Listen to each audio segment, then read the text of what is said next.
Miseráveis é um filme de 2012 que é baseado em um musical que é baseado em um livro lá do século XIX.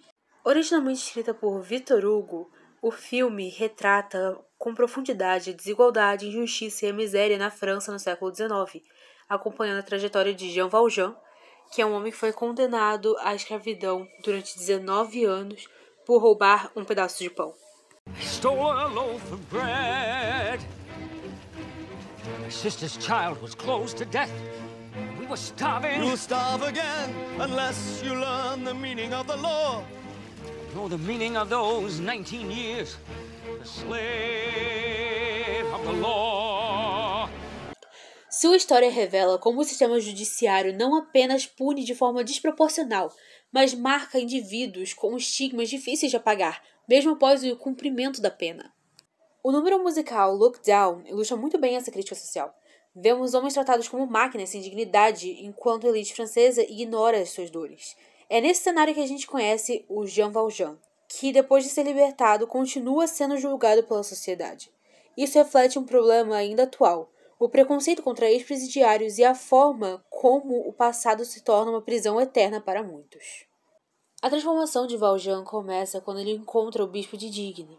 E mesmo depois do Valjean ter tentado roubar toda a sua prataria, o bispo oferece piedade e ainda entrega todo o resto da prataria para ele. E ele faz isso como uma forma de convite para que Jean se torne uma pessoa melhor. I have saved your soul for God.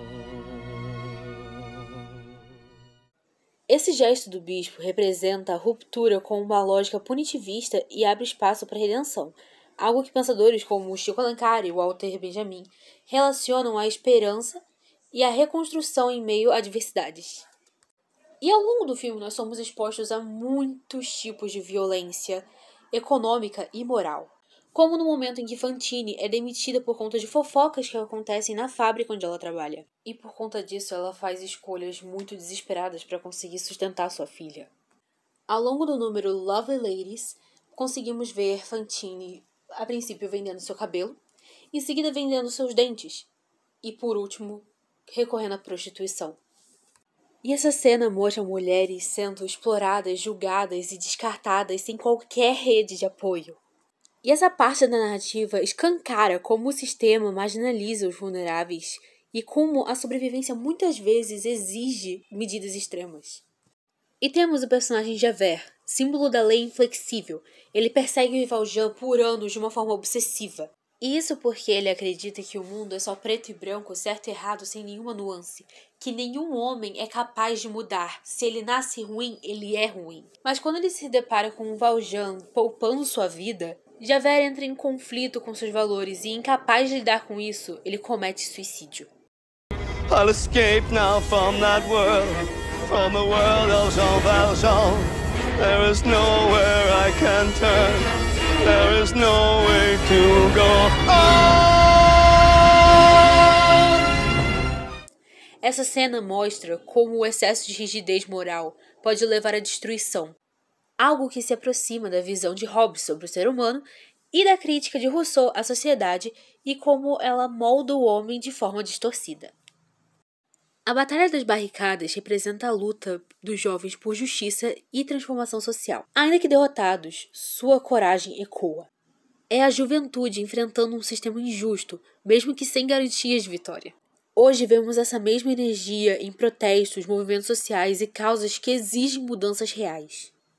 Por fim, a morte de Valjean traz o fechamento simbólico de sua trajetória de dor, compaixão e redenção. Depois de uma vida marcada por injustiça, ele morre em paz, finalmente reconhecido por suas ações generosas. É um momento de memória e esperança. Como propõe Walter Benjamin, a história não termina na tragédia, mas aponta para a possibilidade de um futuro mais justo. Os Miseráveis não é só uma história do passado.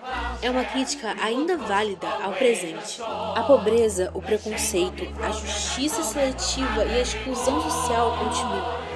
O que o filme nos mostra é que, mesmo em meio à miséria, é possível existir compaixão. E que a esperança, mesmo frágil, pode ser revolucionária.